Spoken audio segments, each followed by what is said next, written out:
Сейчас я вам покажу четырехкомнатную квартиру. Смотрите, в каждой квартире установлена качественная входная дверь. Стальная, она идет у нас на 3 замка. Идет в матовом покрытии, уникальные двери.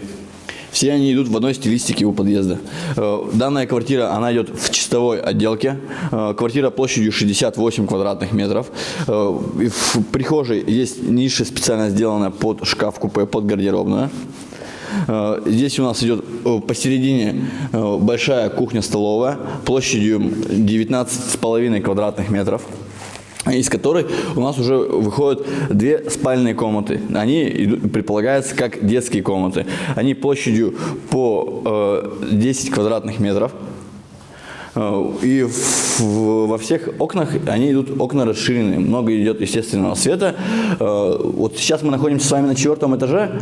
И отсюда уже идет прекрасный вид на город.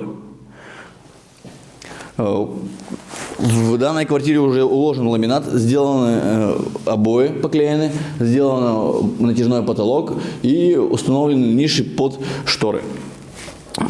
Везде установлены выключатели. Это у нас вторая детская спальная комната, площадью также она 10 квадратных метров. Идет у нас первый санузел, общий, площадью 4 квадратных метров, полностью в плитке. На полу у нас лежит керамогранит. Установлен унитаз, ванная комната, умывальник. Даже уже сделаны выводы под предполагаемый водонагреватель.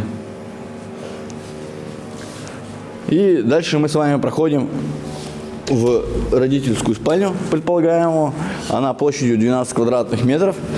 У нее идет свой санузел площадью 3 квадратных метра.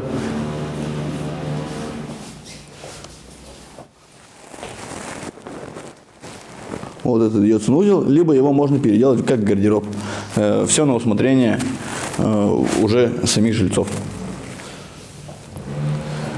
И здесь в родительской спальне идет выход на лоджию.